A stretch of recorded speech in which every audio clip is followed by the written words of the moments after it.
ಇವತ್ತು ನಾವು ಎಲ್ಲರಿಗೂ ಸೈಟ್ಗಳು ಕೊಡಬೇಕು. ಜಾಗವನ್ನು ಸುಮಾರು 29 ಎಕರೆ 37 ಗುಂಟೆನ ಮಂಜೂರು ಮಾಡಿಸ್ಕೊಂಡಿದ್ದೀವಿ. ಕಾರಣಗಳು ಮೊದಲು ಕೊಡೋಕ್ಕಾಗಲಿಲ್ಲ. ಇವತ್ತು ಸರ್ಕಾರ ಇರೋದ್ರಿಂದ ಸರ್ಕಾರ ಸಹಕಾರವನ್ನು ತಗೊಂಡು ಎಲ್ಲರಿಗೂ ಸೈಟ್ಗಳನ್ನು ಕೊಡಬೇಕು. ಇನ್ನು ಡಿಲೇ ಮಾಡೋದು ಬೇಡ. ಮುಖ್ಯಮಂತ್ರಿಗಳು ಕೂಡ ಬರ್ತಾ ಇದ್ದಾರೆ ಮಾಲೂರಿಗೆ. ಸುಮಾರು ಯೋಜನೆಗಳು ಕಾರ್ಯಕ್ರಮಗಳು ಭಾಗವಹಿಸೋದಕ್ಕೆ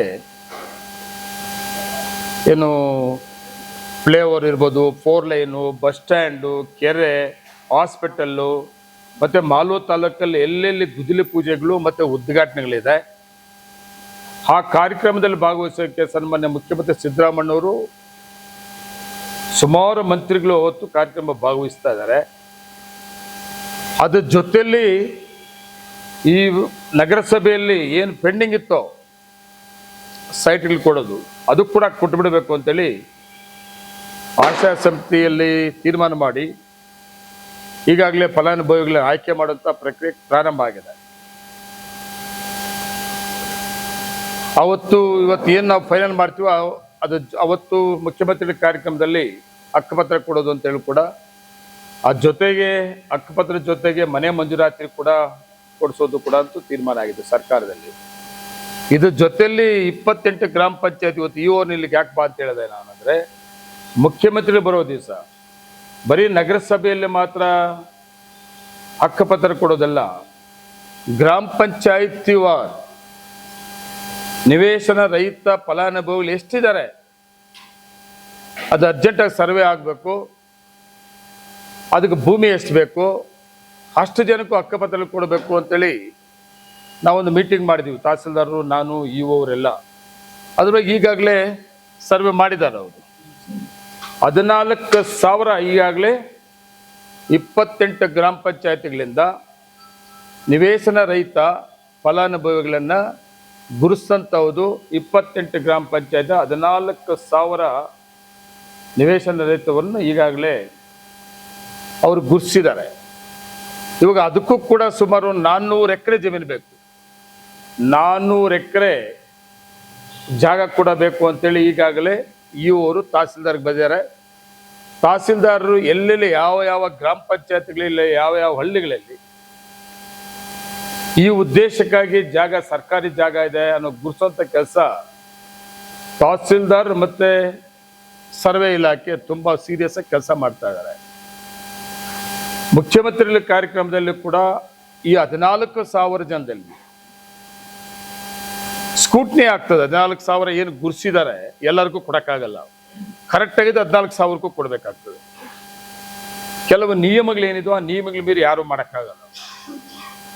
ನಿಯಮಗಳು ಬಿಟ್ಟು ಬಹುಮಾನಕ್ಕೆ ಮತ್ತು ಬೇರೆ ಬೇರೆ ರೀತಿಯಲ್ಲಿ ಮಾಡೋಕ್ಕೆ ಹೋದರೆ ಅದು ನನಗೆ ಗೊತ್ತದೆ ಅದು ಏನೇನು ಆಗ್ತದೆ ಅಂತೇಳಿ. ಅದಕ್ಕೆ ನಾನು ಕಾಂಪ್ರಮೈಸ್ ಆಗಲ್ಲ, ನಮ್ಮ ಅಧಿಕಾರಿಗಳು ಯಾರು ಕೂಡ ಕಾಂಪ್ರಮೈಸ್ ಆಗೋದು ಬೇಡ ಅಂತ ನಾನು ಹೇಳಿದ್ದೀನಿ.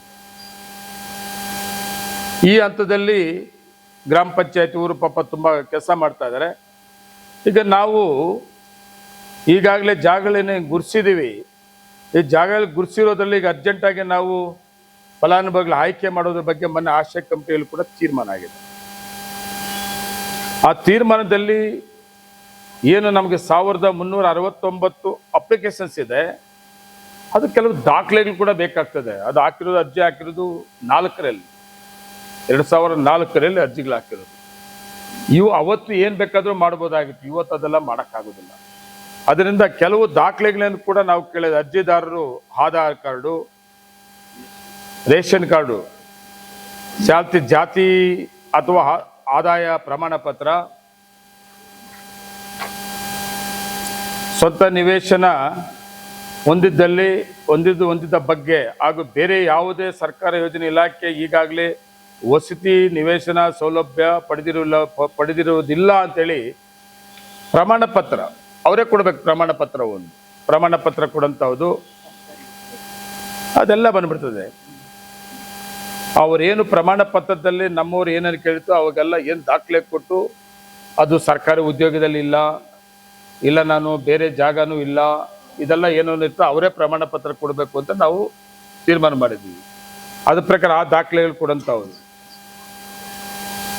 ಇವೆಲ್ಲ ದಾಖಲೆ ಕೊಡಬೇಕು ಅಂತ ಈಗಾಗಲೇ ತಿಳಿಸಿದ್ದೀವಿ ನಾವು. ಆದರೂ ಸಹಿತ ಈಗ ನಮಗೆ ಕ್ಲಿಯರ್ ಆಗಿ ಅದಕ್ಕೆ ಸಂಬಂಧಪಟ್ಟಂಗೆ ದಾಖಲೆ ಕೊಟ್ಟಿರೋದು ಏನೋ ಎಷ್ಟು ಜನ ಅಂದರೆ 689 ಜನ ನಮಗೆ ಈಗಾಗಲೇ 1369ರಲ್ಲಿ 1328 ಅಲ್ವಾ, ಅದರಲ್ಲಿ 39 ಜನ ಏನು 1369 ಅಪ್ಲಿಕೇಶನ್ಸ್ ಇತ್ತು. ಅದರಲ್ಲಿ 39 ಜನ ನಮ್ಗೆ ಸೈಟ್ಗಳು ಬೇಡ ಅಂತ ಹೇಳ್ಬಿಟ್ಟು ಅವತ್ತೇ ಅಪ್ಲಿಕೇಶನ್ಸ್ ಅವ್ರು ದುಡ್ಡು ಕಟ್ಟರು ಕೂಡ ವಾಪಸ್ ತಗೊಂಡವ್ರೆ. ಅದು ಹೋದ್ರೆ ನಮ್ಗೆ ಉಳಿಯೋದೆಷ್ಟು 1328 ಮಾತ್ರ ಉಳ್ಕೊಂಡಿರ್ತಾರೆ. ಆ 1328ಅಲ್ಲಿ ಪೂರ್ಣ ಪ್ರಮಾಣ ದಾಖಲೆ ನಮ್ಗೇನು ಪೂರ್ತಿ ಏನಾರ ದಾಖಲೆ ಬೇಕಾಗ್ತದೋ ಹಕ್ಕುಪತ್ರ ಕೊಡೋದಕ್ಕೆ, ಅದರಲ್ಲಿ 689 ಜನ ಮಾತ್ರ ಈಗ ತಕ್ಷಣಕ್ಕೆ ದಾಖಲೆ ಕೊಟ್ಟಿದ್ದಾರೆ. ಕರೆಕ್ಟಾ? ಇನ್ನು 474 ಜನ ಇನ್ನೂ ಕೊಡಬೇಕಾಗಿದೆ. ಕೆಲವು ದಾಖಲೆ ಕೊಟ್ಟಿದೆ, ಕೆಲವು ದಾಖಲೆ ಕೊಡಬೇಕಾಗಿದೆ. ಅದಕ್ಕೆ ನಾವು ಇವ್ರು ಕಾತ್ಕೊಂಡು ಇನ್ನೂ ಡಿಲೇ ಮಾಡೋಕ್ಕಾಗಲ್ಲ. ದಾಖಲೆಗಳು ಯಾರು ಕೊಡ್ತಾರೋ ಕೊಡೋರ್ನೆಲ್ಲ ಜಮಾ ಮಾಡ್ಕೊತೀವಿ. 474 ಜನಕ್ಕೆ ಕೂಡ ನಾವು ಕೊಡೋದಿಲ್ಲ ಅಂತ ತೀರ್ಮಾನ ಮಾಡ್ತಾ ಇಲ್ಲ. ಇದು ಚೆನ್ನಾಗಿ ಅರ್ಥ ಮಾಡ್ಕೊಬೇಕು. ಇಲ್ಲಿ ಬೇರೆ ಬೇರೆ ರೀತಿಯ ಚರ್ಚೆಗಳಾಗ್ತಾ ಇದೆ. ಅಪ್ಲಿಕೇಶನ್ ಹಾಕಿರೋರ್ಗೆಲ್ಲ ಕೊಡಬೇಕು, ಅವತ್ತು ಅಪ್ಲಿಕೇಶನ್ ಹಾಕ್ಸ್ಕೊಂಬಿಟ್ಟವ್ರೆ ಇವತ್ತು ಯಾಕೆ ಕೊಡಲ್ಲ, ಇದೆಲ್ಲ ಮಾತಾಡೋದು ತುಂಬ ಚೆನ್ನಾಗಿರ್ತದೆ. ಮಾತಾಡೋದ್ರಲ್ಲಿ ಅರ್ಥ ಇರಬೇಕಾಗ್ತದೆ. ಆಮೇಲೆ ಇವತ್ತು ನಾನು ಹೇಳ್ತಾ ಇರೋದು ಏನು ಸುಮಾರು 700 ಜನ 689 ಜನ ಏನು ದಾಖಲೆಗಳು ಕೊಟ್ಟಿದ್ದಾರೆ 100% ಕ್ಲಿಯರ್ ಆಗೈತೆ. ಅವರು ಹೌದೇನಪ್ಪ? ಬರೀ ಅಪ್ಲಿವೇಟ್ ಅಂತ ಕೊಡ್ಬೇಕಷ್ಟೇ ಅವ್ರು, ಬಾಕಿ ಅದು. ಇನ್ನು ಉಳಿದಿರೋ 474 ಜನ ಏನು ಉಳ್ಕೊಂಡಿದಾರೋ 474 ಜನಕ್ಕೆ ಕೂಡ ಸೈಟ್ಗಳಿದೆ ನಮ್ಮ ಹತ್ರ. ಒಟ್ಟು ನಮ್ಮ ಹತ್ರ ಇವತ್ತು ಸೈಟ್ಗಳು ಎಷ್ಟಿದೆ? 1178 1200 ಸೈಟ್ಗಳು ಇವತ್ತು ನಮ್ಮ ಹತ್ರ ಇದೆ. ನಾವು ಏನು ಬಾಕಿ 474 ಇದ್ದಾರೆ, ಈ 474 ಜನದ್ದು ಕೂಡ ಅಪ್ಲಿಕೇಶನ್ಸ್ ಪೆಂಡಿಂಗ್ ಇರ್ತದೆ, ವಜಾ ಮಾಡಲ್ಲ. ನಾವೇನು ಇವತ್ತು ಆಶಾ ಕಂಪ್ನಿ ತೀರ್ಮಾನ ಮಾಡಿದ್ದೀವಿ, ದಾಖಲೆಗಳಿಗೆ ಕೊಟ್ಟಿರೋದು ಯಾರು, ಕೊಡದಿರೋರು ಯಾರು, ನಾವು ಈಗ ಒಂದು ದಿನಾಂಕವನ್ನು ಫಿಕ್ಸ್ ಮಾಡಿದ್ದೀವಿ. ಯಾವತ್ತದು 15/9/25ಕ್ಕೆ ಒಂದು ಚೌಟ್ರಿನಲ್ಲಿ ಒಂದು ಸಭೆಯನ್ನು ಕರಿತಾ ಇದ್ದೀವಿ. ಅವತ್ತುವರೆಗೂ ಕೂಡ ಯಾರಾದರೂ ದಾಖಲೆ ಕೊಡ್ಬೋದು. ದಿನೇಶ್ ಅರ್ಥ ಮಾಡ್ಕೊಳ್ರಿ, 474 ಜನ ಏನಿದ್ದಾರೆ ದಾಖಲೆ ಕೊಡದ ಅರ್ಧಂಬರ್ಧಂ ದಾಖಲೆ ಕೊಟ್ಟಿದ್ದಾರೆ, ಅವರು ಇನ್ನೂ ಕೊಟ್ರೆ 689 ಜೊತೆಗೆ ಇನ್ನೂ ಸೇರ್ಪಡೆ ಆಗ್ತಾ ಇರ್ತದೆ. ಎಷ್ಟಾಗ್ತದೋ ನಮ್ಮ ಡೇಟಿಗೆ 15/9/25ಗೆ ಅಷ್ಟು ಜನದು ಅವತ್ತು ನಾವು ಸೈಟ್ ಅನ್ನ ಕೊಡಂತ ಪ್ರಕ್ರಿಯೆ ಪ್ರಾರಂಭ ಆಗ್ತದೆ. ಅದು ಯಾವ ರೀತಿ ಆಗ್ತದೆ ಅಂದ್ರೆ ಓಪನ್, ಅದರಲ್ಲೇನು ಬೇರೆ ಮುಚ್ಚುಮರೆ ಇಲ್ಲ.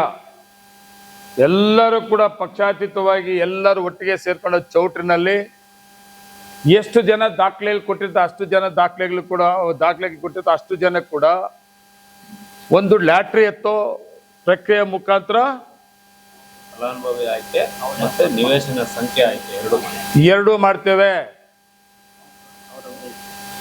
ಅವ್ರ ಸೈಡ್ ಅವರೇ ಲ್ಯಾಟ್ರಿ ಎತ್ಕೊಂಡು ಹೋಗ್ತಾ ಇರ್ಬೋದು. 1000 ಜನ ಇದ್ರು ಕೂಡ 1000 ಜನ ನಾವ್ಯಾರು ಎತ್ತಲ್ಲ, ಅವರೇ ಬರಬೇಕು. ಬಾಕ್ಸ್ ಎಲ್ಲ ಹಾಕಿರ್ತೀವಿ, 1000 ಸ್ಲಿಪ್ಪು ಎತ್ಕೊಂಡ್ರೆ ಎಲ್ಲಿ ಜಾಗ ಬಂದಿರ್ತದ ಅವ್ರ ಹಣೆ ಬರ. ಅದರಲ್ಲಿ ರಾಜಕಾರಣ ಮತ್ತೆ ನನ್ನೋನು, ನನ್ನ ಪಾರ್ಟಿಯವನು, ನಮ್ಮ ಸಂಬಂಧಿಕನು ಯಾರೇ ರೆಕಮೆಂಡೇಶನ್ ಇಲ್ಲ. ಏನು 15ನೇ ತಾರೀಕುವರೆಗೂ 9ನೇ ತಿಂಗಳು 15ನೇ ತಾರೀಕುವರೆಗೂ ದಾಖಲೆ ಕೊಡಬೇಕಾಗಿರೋರಿಗೆ ನಾನು ರಿಕ್ವೆಸ್ಟ್ ಮಾಡ್ತಾ ಇದ್ದೇನೆ, ನೀವು ಎಲ್ಲರೂ ಕೂಡ ಇನ್ನು ನಮ್ಮ ನೋಟಿಸ್ ಬೋರ್ಡ್ ಕೂಡ ಹಾಕ್ಸ್ತೀನಿ ನಾನೀಗ. ಈಗಾಗಲೇ ದಾಖಲೆಗಳು ಎಷ್ಟು ಜನ ಕೊಟ್ಟಿದ್ದೀರಿ, ಇನ್ನೆಷ್ಟು ಜನ ಕೊಡಬೇಕು, ದಾಖಲೆಗಳು ಕೊಟ್ಟಿರೋದು ಏನಾದ್ರು ಬೋಗಸ್ ಇದ್ರೆ ಬೇಕಾದ್ರೆ ಅಬ್ಜೆಕ್ಷನ್ ಕೂಡ ತಗಂತೀವಿ. ತುಂಬಾ ಪಾರದರ್ಶಕವಾಗಿ ಮಾಡಬೇಕು ಅಂತ ಇದು ಒಂದು ಮಾದರಿ ಆಗಿರ್ಬೇಕು. ಯಾರಾದ್ರು ದಾಖಲೆ ಬೋಗಸ್ ಕೊಟ್ಟಿದ್ದನು ನೋಟಿಸ್ ಬೋರ್ಡ್ ಹಾಕಿರ್ತೀವಿ, ಯಾರನ್ನ ಬೋಗಸ್ ಕೊಟ್ಟಿದ್ರೆ ಅದಕ್ಕೂ ಕೂಡ ಅಬ್ಜೆಕ್ಷನ್ಗೂ ಕೂಡ ಅವಕಾಶ ಇದೆ. ಅದ್ರ ಜೊತೆಗೆ ಇನ್ನೂ ಯಾರನ್ನ ದಾಖಲೆ ಕೊಡೋರಿಗೂ ಕೂಡ ಕೊಡಬಹುದು. ಅದ್ರ ಜೊತೆಗೆ ನಾವು ಪೇಪರ್ ಅಡ್ವರ್ಟೈಸ್ಮೆಂಟ್ ಕೊಡ್ತಾ ಇದ್ದೇವೆ. ಏನು ಸೈಟ್ಗಳನ್ನ ನಾವು ಕೊಡಬೇಕು ಅಂತ ತೀರ್ಮಾನ ಮಾಡಿದ್ವಿ. ದಾಖಲೆಗಳು ಎಷ್ಟು ಜನ ಕೊಟ್ಟಿದ್ದಾರೆ, ಇನ್ನು ದಾಖಲೆಗಳು ಎಷ್ಟು ಜನ ಕೊಟ್ಟಿಲ್ಲ, ನೀವು ಇನ್ನೂ ದಾಖಲೆಗಳು ಕೊಡಿ ಅಂತೇಳಿ ಕೂಡ ಪತ್ರಿಕೆ ಮುಖಾಂತರ ಕೂಡ ತಿಳಿಸುವಂತ ಕೆಲಸ ಕೂಡ ಮಾಡ್ತಾ ಇದ್ದೇವೆ. ಹೌದಾ? ಇಷ್ಟೊಂದು ಪಾರದರ್ಶಕವಾಗಿ ಮಾಡಬೇಕು ಅಂತ ತೀರ್ಮಾನ ಮಾಡಿದ್ದೀವಿ. ನಾನು ಒಂದು ರಿಕ್ವೆಸ್ಟ್ ಮಾಡೋದು ನಿಮ್ಮ ಮುಖಾಂತರ ಏನಂದ್ರೆ, ಯಾರ್ಯಾರು ಇನ್ನು ನೀವು ನಿವೇಶನ ರಹಿತ ಅರ್ಜಿ ಅಪ್ಲಿಕೇಶನ್ ಹಾಕೊಂಡಿದ್ರಿ, ದಾಖಲೆಗಳಿನ್ನೂ ಯಾರ್ಯಾರು ಕೊಟ್ಟಿಲ್ಲ, ನೀವೆಲ್ಲರೂ ಕೂಡ ನಮ್ಮ ನಗರಸಭೆಗೆ ಬಂದು ನಮ್ಮ ನಗರಸಭೆಯಲ್ಲಿ ನಮ್ಮ ಅಧಿಕಾರಿಗಳನ್ನ ಇಲ್ಲ ನಮ್ಮ ಪುರಸಭೆ ಮೆಂಬರ್ಸನ್ನ ಕರ್ಕೊಂಬಂದು ನೀವು ದಾಖಲೆ ಕೊಡ್ಬೋದು, ನೇರವಾಗಿ ನೀವೇ ಬಂದು ಕೊಡ್ಬೋದು. ಇನ್ನೂ ಒಂದು ಸಾರಿ ಹೇಳ್ತೀನಿ ನಾನು, ಏನು ನಾವು 15ನೇ ತಾರೀಕು ನಾವು ಎಷ್ಟು ಜನ ನೀವು ದಾಖಲೆ ಕೊಟ್ಟಿರ್ತಾರೋ ಅವತ್ತು ಆಯ್ಕೆ ಮಾಡ್ತೇವೆ ಸೈಟ್ಗಳು ಅಲ್ವಾ? ಅದೇ ಫೈನಲ್ ಅಲ್ಲ. ಉಳಿದೋದ್ರು ಕೂಡ ಇನ್ನೂ ನಿಧಾನವಾಗಿ ಯಾರನ್ನ ಕೊಟ್ಟರು ಕೂಡ ನಮ್ಮ ಹತ್ರ ಸೈಟ್ಗಳಿದೆ. 2ನೇ ಹಂತದಲ್ಲಿ ಅವರು ಕೂಡ ಕೊಡ್ತೇವೆ. ಅದರಿಂದ ಆ ಮಾಹಿತಿಯನ್ನ ನಮ್ಮಲ್ಲಿ ಮಾದರಿ ಪ್ರಮಾಣ ಪತ್ರಗಳನ್ನು ತಗೊಂಡು ಆ ಮಾಹಿತಿಯನ್ನ ನಿಮ್ಮ ಮುಖಾಂತರ ಕೊಡಬೇಕು. ಏನು 689 ಜನ ಈಗಾಗಲೇ ದಾಖಲೆ ಕೊಟ್ಟಿದ್ರಿ, ನೀವೆಲ್ಲರೂ ಕೂಡ ಈಗಾಗಲೇ ನಮ್ಮ ಅಧಿಕಾರಿಗಳು ಒಂದು ಪ್ರಮಾಣ ಪತ್ರ ಅಫಿಡವಿಟ್ ಅಲ್ವಾ, ಅದು ಮಾದರಿ ಒಂದು ಯಾವ ರೀತಿ ಇರಬೇಕು ಅಂತೇಳಿ ನೀವು ನಮ್ಮ ಆಫೀಸಲ್ಲಿ ಬಂದು ತಗೊಂಡು ಅದು ಕೂಡ ನೋಟಿಸ್ ಬೋರ್ಡಲ್ಲಿ ಹಾಕಿರ್ತಾರೆ. ಆ ಪ್ರಕಾರ ಒಂದು ಅಫಿಡವಿಟ್ ಅನ್ನ ತಂದು ಕೊಟ್ರೆ ಈಗ 689 ಜನ ಏನಿದ್ರೆ 100% ನಿಮ್ಗೆ ಕ್ಲಿಯರ್ ಆಗ್ತದೆ ದಾಖಲೆಗಳು. ಇನ್ನು ಉಳಿದಿರೋರು ಕೂಡ ಏನೇನು ದಾಖಲೆ ಬೇಕಂತ ಎಲ್ಲ ಕೂಡ ತಂದು ಕೊಡುವಂತ ಕೆಲಸ ಮಾಡಿದ್ರೆ ಫೈನಲ್ ಆಗಿ ಎಲ್ಲರಿಗೂ ಕೂಡ ಯಾರ್ಯಾರು ಅಪ್ಲಿಕೇಶನ್ ಹಾಕಿ ಇಷ್ಟು ವರ್ಷ ಕಾತಿದ್ದು ನಮ್ಮ ಮಾತು ಪ್ರಕಾರ ನಿಮಗೆ ದುಡ್ಡು ಮತ್ತೆ ಬಡ್ಡಿ ಏನು ಸೇರಿಸಿ ವಾಪಸ್ ಕೊಟ್ಟು, ಎಲ್ಲಪ್ಪ ನಮ್ಗೆ ಸೈಟ್ ಕೊಡ್ಲಿಲ್ಲ ಅಂತೇಳಿ ಅನುಮಾನ ಇತ್ತು, ಅನುಮಾನಕ್ಕೆ ತೆರೆ ಹೇಳಂತ ದಿನಗಳು ಹತ್ತಿರವಾಗಿದೆ. ಆದಷ್ಟು ಬೇಗನೆ ನೀವು ಸಂಬಂಧಪಟ್ಟ ದಾಖಲೆಗಳು ಕೊಟ್ಟರೆ ನಿಮ್ಗೆಲ್ಲರಿಗೂ ಕೂಡ ಸೈಟ್ಗಳನ್ನು ಕೊಡಂಥದ್ದು ನಮ್ಮ ನಗರಸಭೆ ಆಡಳಿತ, ನನ್ನ ಸರ್ಕಾರ, ನಾನು ಕೂಡ ನನ್ನ ಮಾತನ್ನು ಉಳಿಸ್ಕೊಳ್ತೇನೆ. ಅದಕ್ಕಾಗಿ ಇವತ್ತು ಸಭೆಯನ್ನು ಕರೆದಿದ್ದೇವೆ. ಇನ್ನೇನದು